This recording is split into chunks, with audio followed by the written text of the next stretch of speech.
안녕하세요. 대한민국에서 상담을 하고 있는 40대 주부이자 상담사입니다. 오늘은 조금 민감하지만 반드시 이야기해야 할 주제를 다루려고 합니다. 바로 60대 이후 시니어의 성생활, 그리고 왜 이 시기에는 반드시 집 밖 활동이 필요하다고 말씀드리는지에 대한 이야기입니다. 상담을 하다 보면 이런 말씀을 자주 듣습니다. 이 나이에 무슨 성생활입니까? 이제는 다 끝났죠. 늙었는데 그런 걸 왜 이야기합니까? 그런데 저는 늘 이렇게 되묻습니다. 정말 끝난 걸까요? 아니면 멈춰버린 걸까요? 노년 발달 이론을 제시한 에릭슨은 노년기를 통합대 절망의 시기라고 설명했습니다. 이 시기는 삶을 정리하고 관계를 돌아보고 자신이 어떤 인생을 살았는지 통합하는 단계입니다. 여기에서 중요한 것은 관계의 깊이입니다. 성은 젊은 사람들의 전유물이 아닙니다. 성은 관계의 가장 깊은 표현 방식 중 하나입니다. 그렇다면 왜 많은 한국의 60대 이후 부부들은 성생활이 급격히 줄어들까요? 단순히 호르몬 때문일까요? 단순히 신체 기능 저하 때문일까요? 상담 현장에서 제가 경험한 바로는 그보다 더 큰 원인은 삶의 축소입니다. 은퇴를 합니다. 사회적 역할이 사라집니다. 자녀는 독립합니다. 하루 대부분의 시간을 집에서 보내게 됩니다. 집은 편안한 공간입니다. 그러나 편안함만 지속되면 긴장과 자극은 사라집니다. 성은 단순한 생리작용이 아닙니다. 성은 심리적 에너지입니다. 설렘, 기대, 긴장, 자기표현, 타인의 시선, 인정받는 경험. 이 모든 요소가 성적 에너지와 연결되어 있습니다. 세계보건기구는 성건강을 단순히 기능의 문제가 아니라 신체적, 정신적, 사회적 안녕 상태라고 정의합니다. 여기서 중요한 단어는 사회적입니다. 사회적 활동이 줄어들면 성적 에너지도 함께 줄어듭니다. 제가 만났던 60대 후반의 남성 한 분 이야기를 해보겠습니다. 은퇴 후 2년이 지나면서 부부 관계가 거의 사라졌습니다. 아내는 이제 편하게 살자고 말했고 그분은 점점 자신감을 잃어갔습니다. 상담 중 그분이 이런 말을 하셨습니다. 이제 저는 쓸모없는 사람 같습니다. 그분의 문제는 발기력이 아니었습니다. 정체성의 상실이었습니다. 평생 직장에서 인정받으며 살아왔던 사람이 하루아침에 역할을 잃었습니다. 아무도 자신을 필요로 하지 않는다는 감각이 생겼습니다. 그 상태에서 성적 욕구가 살아있기를 기대하는 것은 무리입니다. 그래서 저는 그분께 지역 사회에서 할 수 있는 활동을 권했습니다. 처음에는 망설이셨습니다. 이 나이에 뭘 합니까? 그러나 결국 역사 해설 봉사를 시작하셨습니다. 몇 달 후 다시 상담실을 찾으셨을 때 얼굴빛이 달라져 있었습니다. 사람들 앞에서 이야기하고 질문을 받고 고맙다는 말을 듣는 경험이 그분을 다시 살게 만들었습니다. 그리고 놀랍게도 부부관계도 자연스럽게 회복되기 시작했습니다.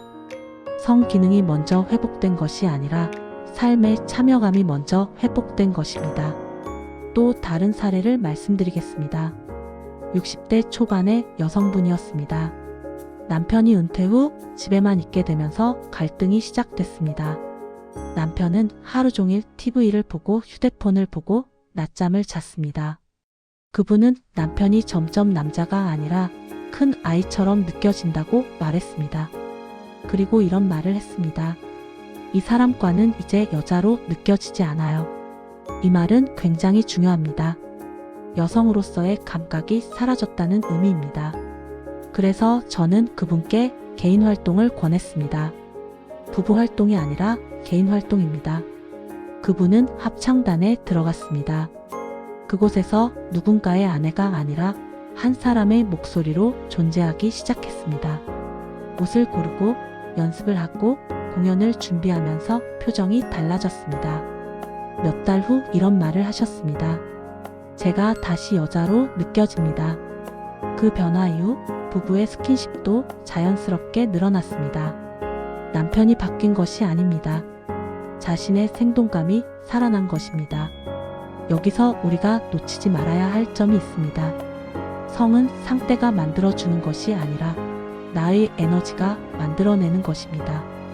미국의 성연구자 마스터스와 존스는 성 반응이 심리 상태와 깊이 연결되어 있음을 밝혔습니다. 우울, 무기력, 역할 상실 상태에서는 성욕이 감소합니다. 반대로 인정받고 소속감을 느끼고 자신이 살아있다고 느낄 때 성적 에너지도 증가합니다. 한국 사회는 특히 더 조심해야 합니다. 은퇴 이후 역할 상실이 매우 급격합니다. 남성은 직장을 잃으며 존재감을 잃고 여성은 자녀 양육 역할이 끝나며 삶의 중심이 흔들립니다. 그 상태에서 하루 대부분을 집에서만 보내면 대화는 건강 이야기, 돈 이야기, 자녀 이야기로만 좁아집니다. 부부는 남녀가 아니라 동거인이 됩니다. 성적 긴장은 낯섦과 거리에서 나옵니다. 24시간 붙어 있고 변화가 없고 자극이 없으면 긴장은 사라집니다. 그러면 자연스럽게 성도 사라집니다. 저는 그래서 60대 이후에는 반드시 집 밖 활동이 필요하다고 말씀드립니다. 거창할 필요는 없습니다. 걷기 모임, 자원봉사, 취미 수업, 종교 활동, 동호회 활동. 핵심은 이것입니다. 나는 여전히 사회 안에 존재하는 사람이라는 감각을 유지하는 것. 신체 활동도 매우 중요합니다. 걷기만 해도 혈류가 개선됩니다. 혈류는 곧 성 기능과 연결됩니다. 그러나 운동보다 더 중요한 것은 정서적 활력입니다. 밖에서 사람을 만났고 옷을 고르고 약속 시간을 지키고 누군가와 눈을 마주치는 경험. 이 과정에서 우리의 뇌는 다시 활성화됩니다. 집 안에서의 나는 역할에 묶여 있습니다. 남편, 아내, 할아버지, 할머니. 그러나 집 밖에서의 나는 한 사람입니다. 그 차이가 성적 에너지를 만듭니다. 오해하지 않으셨으면 좋겠습니다. 집 밖 활동이 외도를 의미하는 것은 아닙니다. 다른 이성을 만나라는 말도 아닙니다. 삶에 참여하라는 말입니다. 노년의 성은 젊음의 문제가 아닙니다. 존재감의 문제입니다. 존재감이 살아있는 사람은 매력을 잃지 않습니다. 매력은 나이가 아니라 태도에서 나옵니다. 상담을 하며 느끼는 것은 이것입니다. 성 기능이 먼저 무너지는 것이 아닙니다. 삶이 멈추면서 성도 함께 멈춥니다. 삶이 다시 움직이면 성도 따라 움직입니다. 60대 이후 집에만 머무르지 마십시오. 부부가 각자의 세계를 가지십시오. 각자의 활동을 존중하십시오. 그리고 다시 집에서 만나십시오. 그 만남에는 작은 긴장이 생깁니다. 오늘은 어떤 일이 있었는지 묻게 됩니다. 그 긴장이 관계를 살립니다. 마지막으로 한 가지 질문을 드리겠습니다. 지금 나는 살아있는 사람처럼 살고 있습니까? 아니면 시간을 보내고만 있습니까? 성은 생명력의 표현입니다. 생명력이 줄어들면 성도 줄어듭니다. 생명력을 살리려면 삶에 참여해야 합니다. 밖으로 나가십시오. 몸을 움직이십시오. 사람을 만나십시오. 자신을 꾸미십시오. 그리고 다시 서로를 바라보십시오. 노년의 성은 부끄러운 것이 아닙니다. 노년의 성은 삶이 계속되고 있다는 증거입니다. 감사합니다.